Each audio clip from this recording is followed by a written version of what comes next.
If you want this podcast free of ads, follow us now on patreon.com/David McWilliams. What in the world is happening on Wall Street? Economic indicators. Who knows where this is going to end up?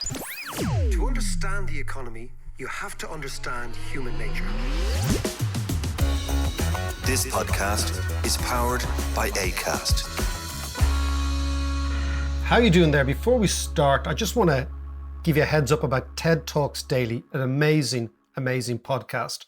Our old mate, Stephanie Kelton, she of the Deficit Myth, who came to Kilkenomics years ago and now is very much at the vanguard of an intellectual movement in the United States, just did an extraordinary TED Talk. And it's a very difficult thing to do, to get all your thoughts down succinctly into a short, concise talk. But Stephanie did it extremely well.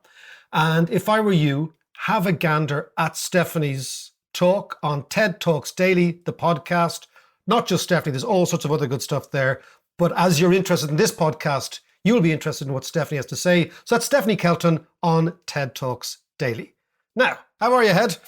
I'm good. What's going on? You're still down sunning yourself. Kind of avoiding the sun, if the truth be known, but I feel a bit shortchanged now. The last couple of days we've had one of those late August Mediterranean weather changes, which happens at the end of August, always in this neck of the woods, that you get the world, kind of this part of the world heats up in the first 2 or 3 weeks of August, and then suddenly you get this extraordinary break in the weather. Good. Yeah, so life is fine. It's the usual stuff, you know, I'm reading and doing that sort of carry on.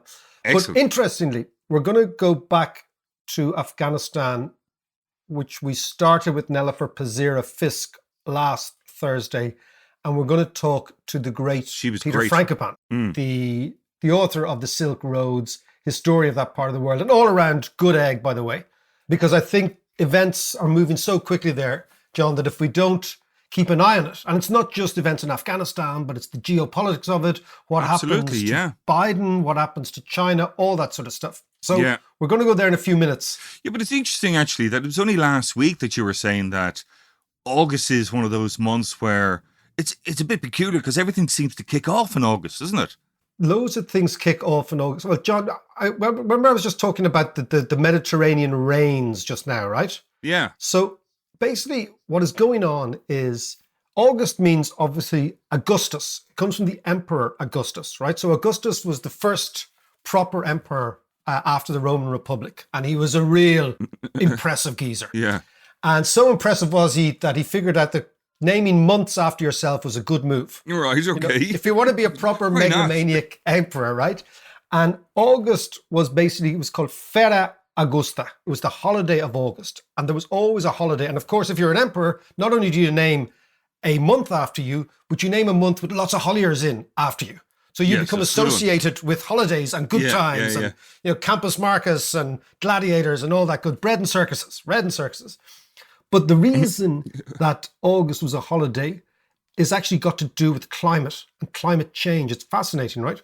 So go on. Before the Romans, of course, the great civilization was the Egyptians, right? The Greeks and the Egyptians. And the Egyptian civilization was all based around the power of the River Nile, because the River Nile irrigated Egypt, and the River Nile made Egypt the breadbasket, amazingly, of the Mediterranean. And the River Nile used to flood every August, and still does.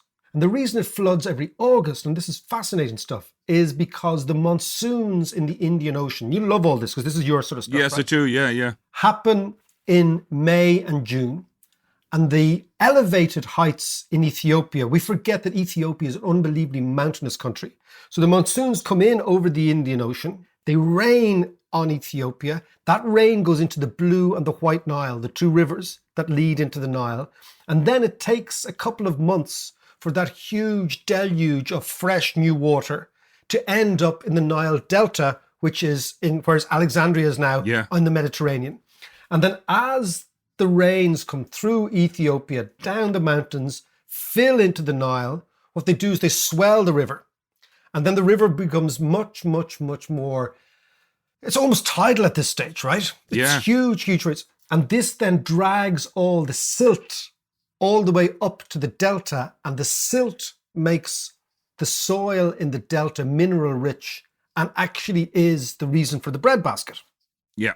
And of course, then, as these new waters come in and as the monsoons, as the rains come in, what you have is you've got a clash of the extraordinary hot land temperature in the Mediterranean, and then this swelling of the Mediterranean from the flooding of the Nile, causing huge amounts of evaporation, and ultimately leading about 2 weeks later to the weather breaking in this part of the world and rain coming in. And that's Jesus, the end of Mark, the holiday. you've turned into a geographer. I know, At long last. I'm sitting here in Croatia contemplating the clouds and all this sort of carry on. But to come back to the whole idea, but this is why we have national holidays in August, right? This is why the whole world, certainly the European world, goes on holidays in August, right? One is this climatic difference. Two is the fact it gets far too hot in August to work. Three, the Romans decided it was going to be a holiday because Augustus was saying it's going to be a holiday. Yeah. Now, when everybody is idle in August, mendacious hands get to work. This is my theory as to why things happen in August that are unexpected. So, for example, the fall of Afghanistan in August, right? Sure, but if you look at it, in 1991 in August, the communists staged a coup against Gorbachev to try and reverse the dismantling of the Soviet Union. The Berlin Wall comes into existence on the 13th of August. And again, you have the same thing. People are on holidays. They're kind of like in a different sort of mood. They're not paying attention. And suddenly... The heat has kind of addled their brains at that stage. The heat has completely addled their brain. And if you look at the First World War, was basically an August event. It was really the 3rd of August when the whole thing started. And what you have is this idea that even like Martin Luther King's March on Washington in August as well. So you have big, big events either planned because people are on holidays or planned because people are on holidays to take people by surprise. I also noticed that Julius Caesar, if you really wanted it, invaded Britain in August. There you go. Yeah, good man. So what I'm saying is August is an interesting month for big events happening. And I think it's related to the holidays. And I think it's related to the fact that people take their eye off the ball and you can kind of take people by surprise in August. Also, financial markets, John, just so we know, tend to have the first tremors in August. Lehman Brothers collapsed in August. The first subprime crisis was in August 2007 in the subprime disaster with Bear Stearns. So what you have, and again, the Irish banking collapsed. Really, the amount of money that left the country in August 2008 was much more than September. So what you have is, again, this sense that events happen in August because people are kind of like on their holidays and markets are thin, attention spans are thin, and away you go. Do you know, I've always seen August or the end of August as kind of the new year, the start of the new year, probably because of, that's the start of the academic year, going back to school, going back to college. Yeah. Then there's things like the start of the new Premiership season, all that kind of stuff. Well, I think you're right, because I think that our worldview is dominated by this break in the summer, much more so than the break at Christmas. Because the break in the summer does constitute, that basically the nights are getting shorter, winter's coming in, school is back. Again, as I was saying, we're going to talk about school on Thursday. But ultimately, we're putting what is happening in the world in the framework of the calendar. And I think it might not necessarily stand up for an academic thesis, John, but I think it's an interesting sort of take on the never got in the way before. Anyway, let us go and talk about Afghanistan, because since we talked to Nellifer, you have had the explosion in Kabul, you have the American counter-reaction to that. Let's go and talk to Peter Frankopan, who is one of the leading experts on that part of the world, historian, political and analyst, and all-around good egg. So let's go and talk to Peter. Now, obviously, the biggest story of the last couple of weeks, in fact, the biggest story that's been recurring and rumbling on for many, many years, is Afghanistan. What has happened in the last couple of weeks is shocking to most people.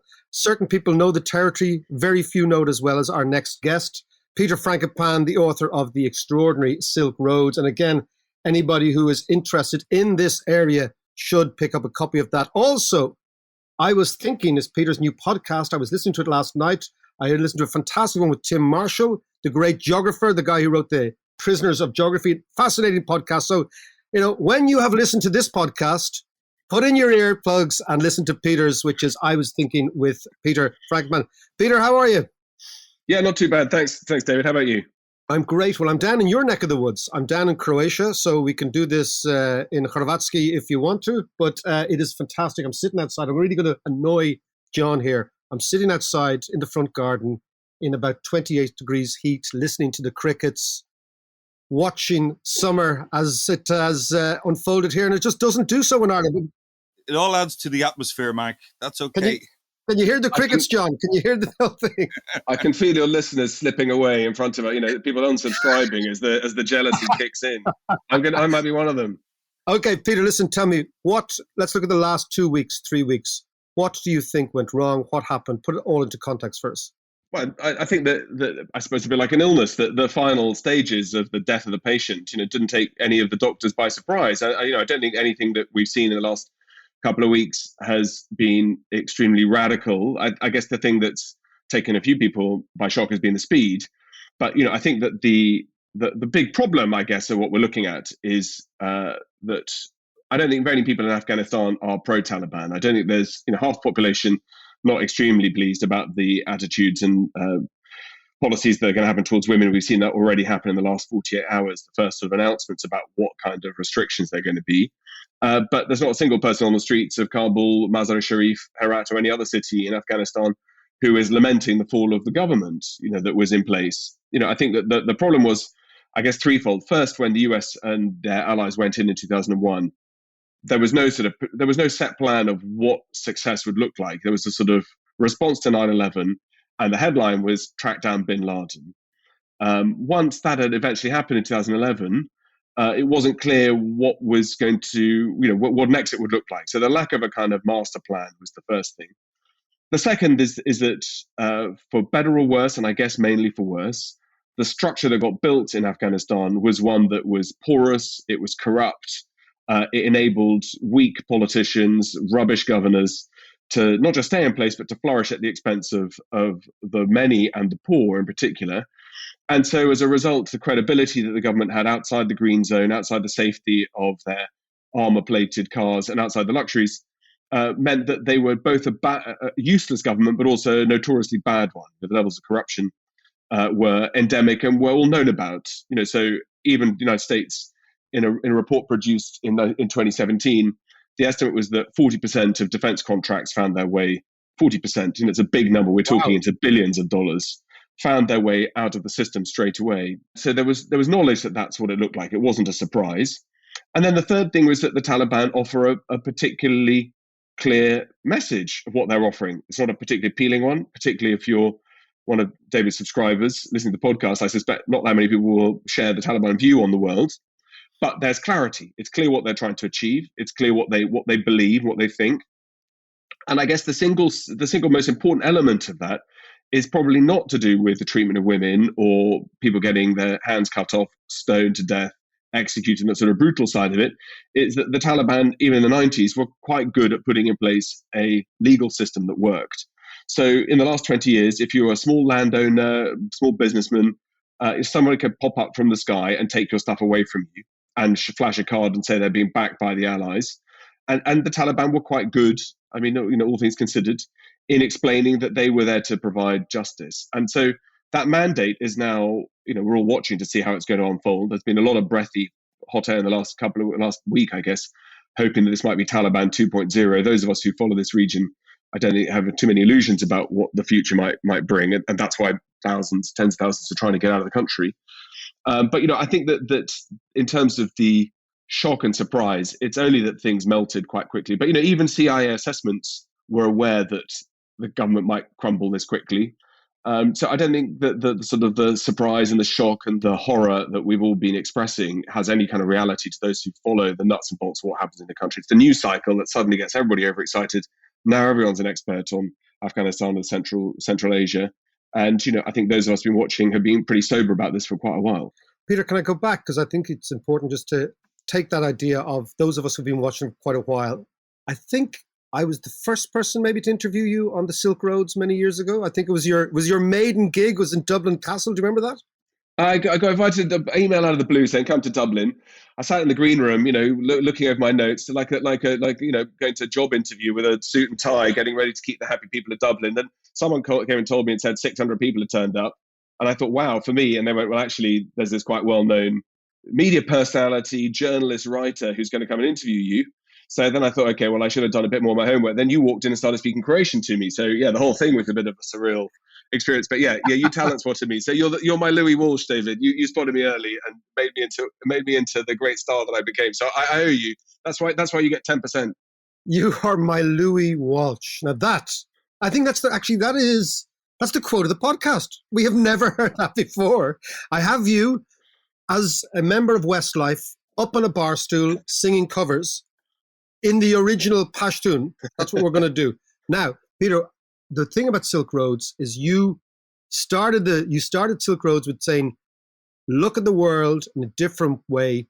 The center of the world is Afghanistan. It is the center of the known world, or the world that was known to humans for thousands of years before we shifted our gaze towards the Atlantic and that part of the world. Explain that to me. Explain the history of Afghanistan, how significant it is, why it is the center of the Silk Roads, and that sort of access point between India, China, Persia, Turkey, Russia, all that sort of stuff.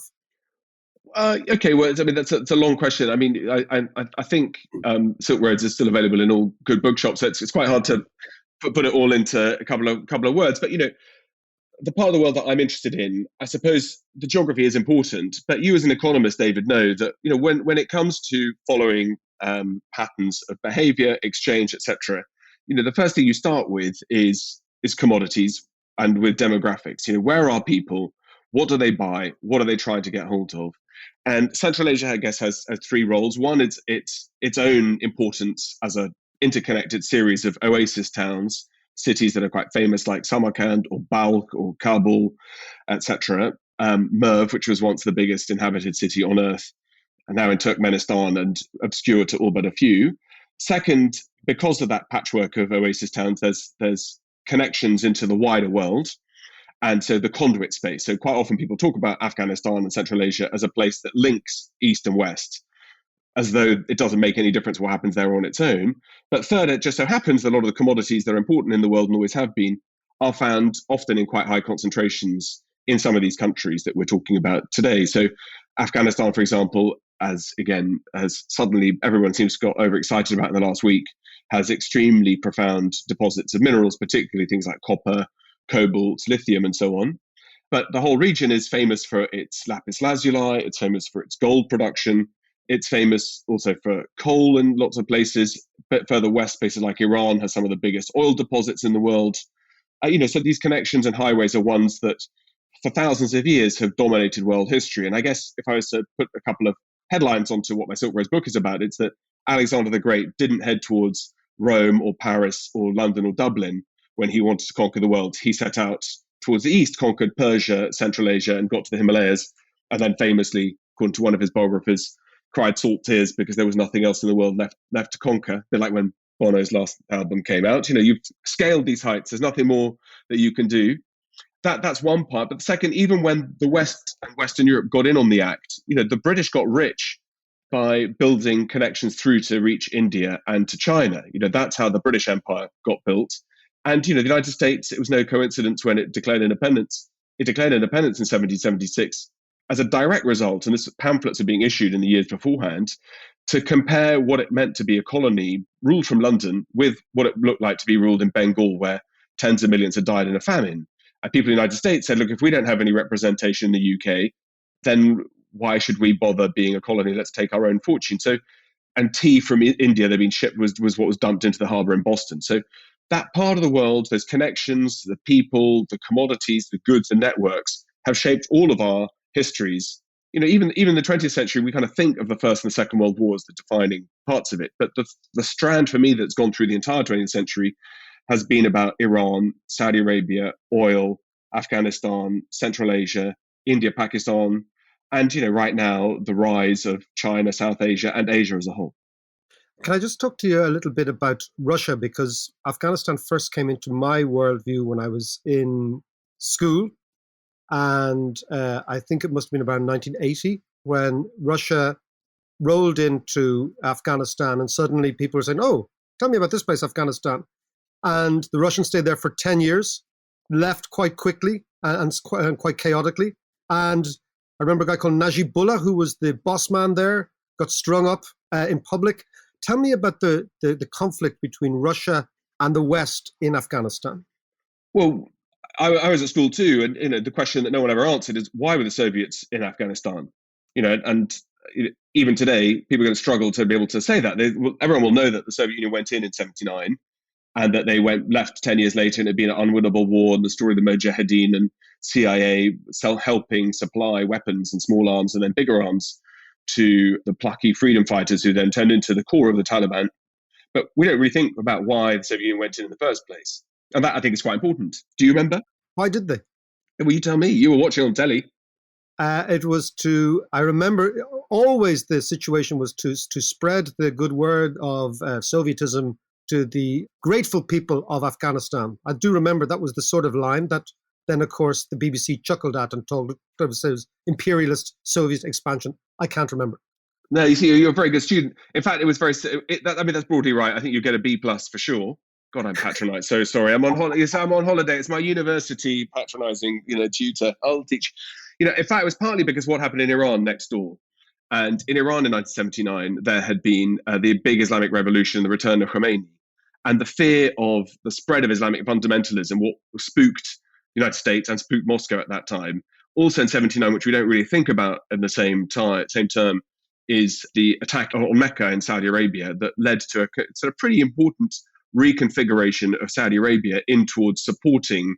It turned into what came to support for hardline Islamic fundamentalism, because the critique of the people who stormed Mecca was that Saudi regime was weak, it was over tolerant, over westernized, and the invasion of Afghanistan was part of that story, a bit like the bigger picture of what happened in 2001 rather after 9/11, where Donald Rumsfeld said very famously after the attacks, about 10 days after the 9/11 attacks, he said, this is the single best chance for the United States in its history to reshape and redraw the geopolitical map of the world and to lead to regime change in, of course, Afghanistan, which was a small fruit on the tree, but above all in Iran and Iraq.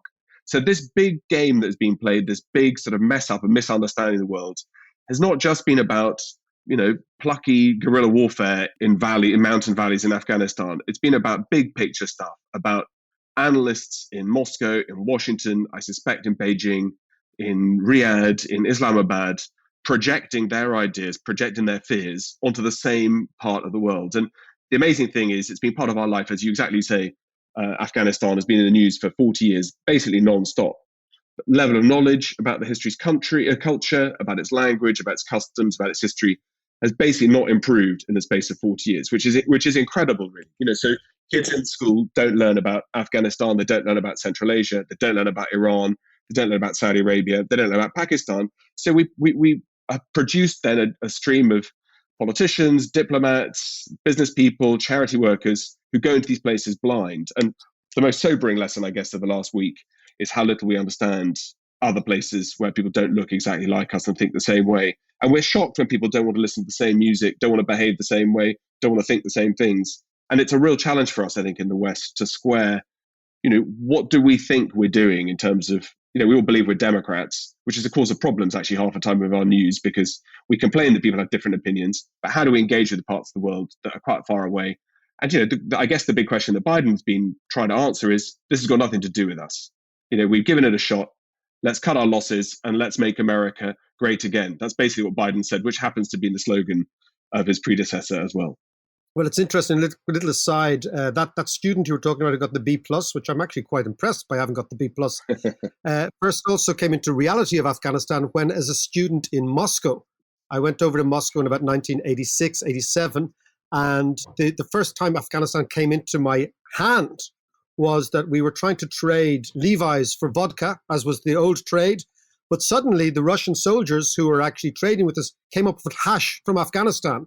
And that's when we realized that the Russians were the same as everybody else, that the soldiers were down there fighting, but actually the fact that they were actually bringing home to Moscow was big blocks of hash from Afghanistan that they were selling to anybody they could possibly do. And a couple of Trinity students were at the tail end of that supply chain. So I do remember, this is globalization 101. This is what I remember about globalization from Afghanistan, Peter. I'm not sure your august students at Oxford are up to the same carry-on, or you were up to the same carry-on, but it shows you that trade is essential to the whole thing.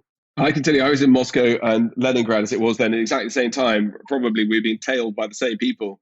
And my Levi's, the only thing people wanted were I didn't have it, unfortunately, but Doctor and the Medics audio cassette tapes. That's all they wanted. They didn't want anything else that I had. They didn't want the jeans. They had vodka for Doctor and the Medics. So I don't know what that tells you. But I think that globalization that picture is kind of important. And I think it is a serious thing about the disconnect we have, that the amount of space that Afghanistan's filled in the newspapers, on the radio, on the TV in the last week or 10 days has been sort of like a tsunami. And in fact, the amount of coverage and thought that's gone into what are we doing there for the last 20 years has been pretty minimal, really. Peter, in 2004, I was working with the BBC World Service in the Eurasia region. That was my area. And in 2004, I was panelling the desk for the live broadcast of the first Afghan elections, where Hamid Karzai was elected president. These elections were held up by the West as, look, we're bringing democracy to the world. Isn't this wonderful? Our policies are working, yada, yada. But I'm curious, what went wrong after that? What went wrong after those elections? Well, I know Hamid Karzai. I mean, I saw him. I had dinner with him about 2 or 3 months before we locked down when I was in Central Asia. And, he's a very impressive, persuasive, eloquent man. But, individuals who are charismatic, don't pay wages. They're not in charge of the nuts and bolts. A state that doesn't function properly collapses. States are a bit like marriages that, if you can't make things work, if you can't get on with each other, things break down. And that's a function of any state in any political context. And the big problem with Afghanistan is that, how do you pay the wages of, bus drivers, policemen, petty officials? And when cash starts to leak out of the system and you have rent farming, where you have people whose job is to collect cash and they funnel and take money for themselves, then that causes problems. As it happened, one of the big challenges was that in 2001, 2002 from onwards, after the US and their allies got to Kabul, one of the big questions was what to do about Afghan agriculture. Afghanistan's got all these minerals. They're difficult and complicated to extract. And as David says, the problem about being the center of the world is you're also a long way from everywhere, right? I mean, it's great on a map if you're a policymaker, but there are practicalities too of extracting and getting things. That's cost of transit, etc., is high. Lots of states started to avoid Afghanistan because they're worried about the security implications. But heroin is and opium growth is one of the big things in Afghanistan. And one of the things that Western policymakers said, particularly from the US, would say, well, it's wrong that Afghanistan is a culture that's based on drug production. You can see why, the experiences in Colombia, etc.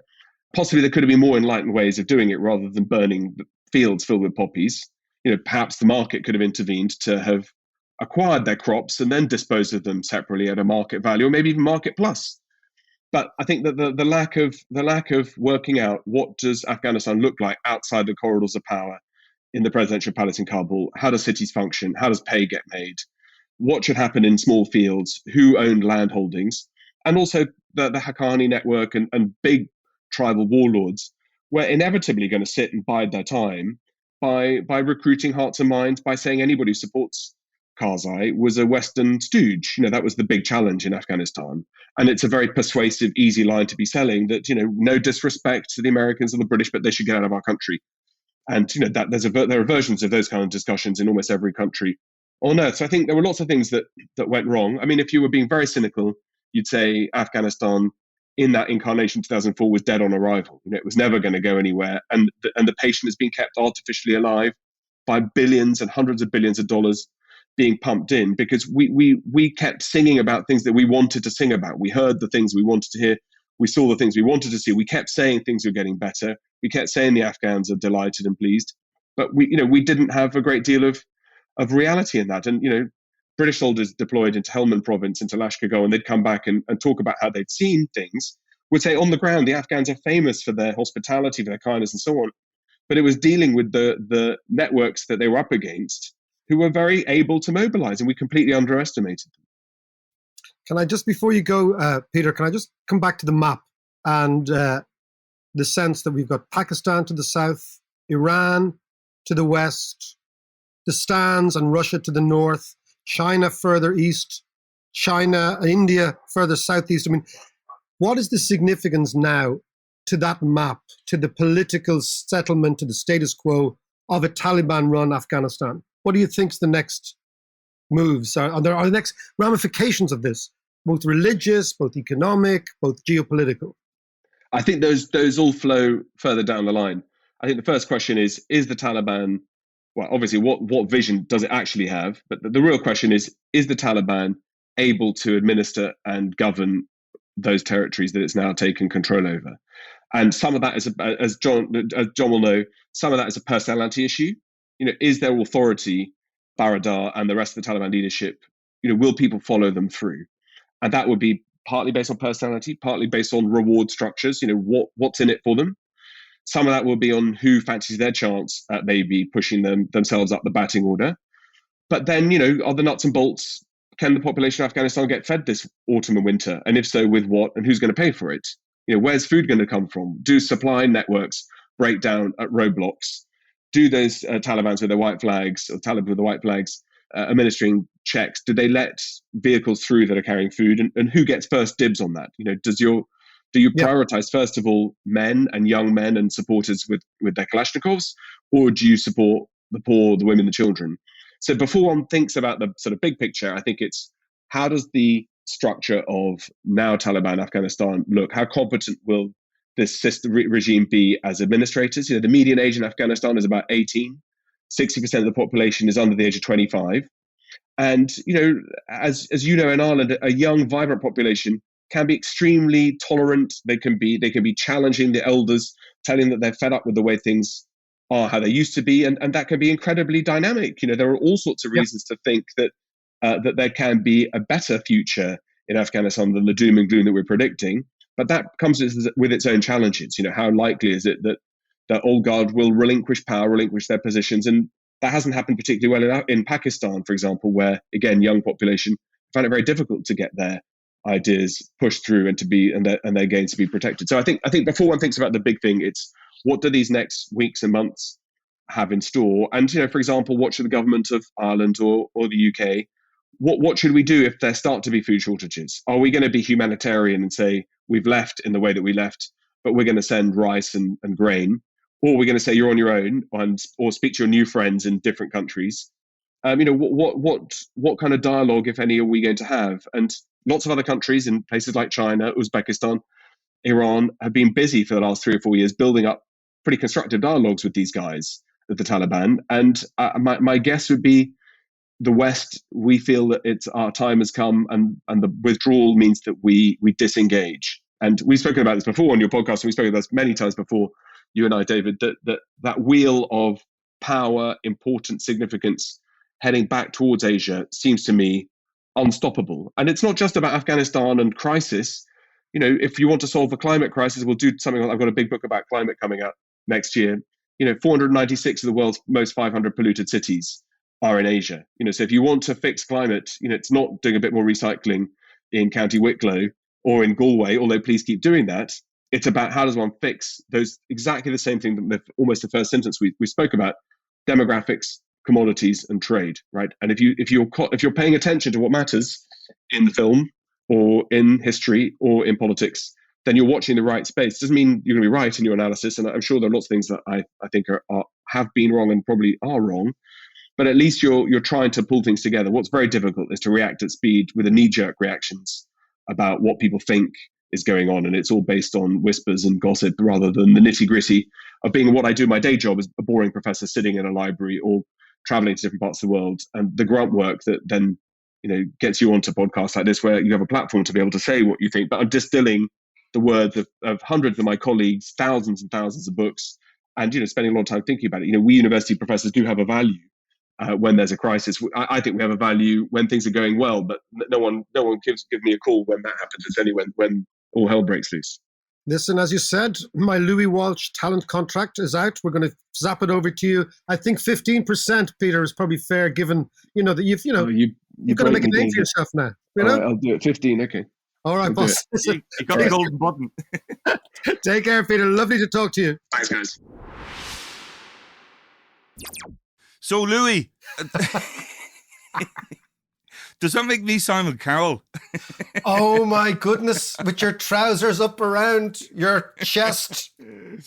But come here, listen, I think Peter was brilliant there, but it has always amazed me the kind of lack of foresight that the West, and particularly America, has always had, particularly in that region. Their lack of understanding, their ignorance and arrogance then to go in and say, we can kind of meddle around with these guys, change regimes. And it's not just Afghanistan, back in 1953 as well, with the coup d'etat in Iran and stuff. So there's a real lack of Mossadegh, yeah. But there's a real lack of understanding of that region. Now, and it's kind of what Peter was saying there. You've just prompted a thought in my head, which is I read a book on the history of the CIA. I'm trying to remember what the book was. I'll get it again and we'll come back to it. With John Brennan. I was interviewing John Brennan for the Talking Book Festival. Yeah. And there was an amazing, I read a couple of books beforehand, but one of the history of the CIA was this idea was the CIA kind of morphed from trying to influence policy in America to regime change in other countries. And it was a sort of moment when the CIA began to morph. And there's always been this, in fairness to the Americans, I don't think America has ever seen itself as an empire, John, in the sense that they're going to go in and put troops on the ground and stay in countries for a long, long time. It kind of goes against the American old Republican idea that it is a republic. Because if you're not an empire, then your people are never behind long-term incursions in other countries because it doesn't feel right. Whereas the British Empire was built on, we're going to go out and kick lumps out of people, and the people were behind those. Part of the glory of the British Empire was actually acquiring territory. But is it not a different kind of empire, where it's an empire of soft power, as you say, a cultural change as opposed to, ruling by force? I think that's the dilemma at the core of the United States, that they don't really know where their power actually resides. They don't really know how to deploy power. And when they're confused in their deployment of power, they become completely frustrated at their inability to control world events in the way in which they think they should do. So I think that maybe if the long-term lesson of Afghanistan is the confusion at the heart of the United States and the fact that the president will always pay the price for what is, in fact, internal wranglings within a very complex society. Well, that's right. And I think that given that America's so divided now, that's more divided now than it has ever been, that the Republicans are absolutely baying for Biden's blood at this stage. But not only that, Americans tend to have this kind of inflated opinion of their military might. And on paper, they probably do. But it's more of a kind of a brute force and ignorance approach. But you got to remember, they have lost almost every single major conflict they've been involved in since World War II. From Korea, Vietnam, the Gulf Wars, Iraq, and now Afghanistan. Yeah. Not to mention they're meddling in South and Central America with their invasions of, actually, that's probably their only one, the invasion of Panama and the island of Grenada. which is kind of, it's an extraordinary indictment. Yeah. But I'll probably get some backlash for that. But anyway. So, John, I think the big question for politics, economics, finance, and whatever is this Joe Biden's Jimmy Carter moment, right? The Jimmy Carter moment was when Jimmy Carter, as president of the United States, as a Democratic president of the United States, because the Republicans will always try and undermine the Democrats and say, you're not good on foreign policy, you're not good in the military, etc., right? Jimmy Carter's moment was the Iran hostage siege in 1978/79, went into 79. And then the legacy went into the election of 1980, which actually gave Ronald Reagan the platform to actually go and win the election in 1980. The idea was that Carter couldn't extricate his people out of Iran. and therefore was humiliated into negotiating with a regime that the Americans had sort of laughed at as a bunch of mullahs and people who can't do anything properly. We're the boss. And then suddenly they found themselves negotiating with them and not being able to. So the question then is this Biden's moment where all the good stuff he's doing on MMT, on the budget, on trying to get the infrastructure bill going, all that great stuff comes apart at the seams because the evacuation of Kabul has been so chaotic. And don't forget, the only thing the Democrats are focused on right now is the midterm elections. If they lose the midterm elections, Biden loses the wafer thin opportunity he has to take both the House and the Senate with them, and they're back into gridlock. So only in November of next year, John, will we know the collateral damage that has been inflicted on the Biden regime from the images you're seeing in Afghanistan this week, next week, and over the course of the next few months. To all you Patreons out there, thank you so much for supporting us.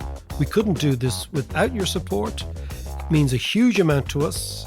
Also, all your feedback, your suggestions, your comments, our comments to you, our replies to you, really is the essence of the whole thing. So again, thank you very much. And for all of you who might want to support us, check us out, patreon.com/David Mike Williams.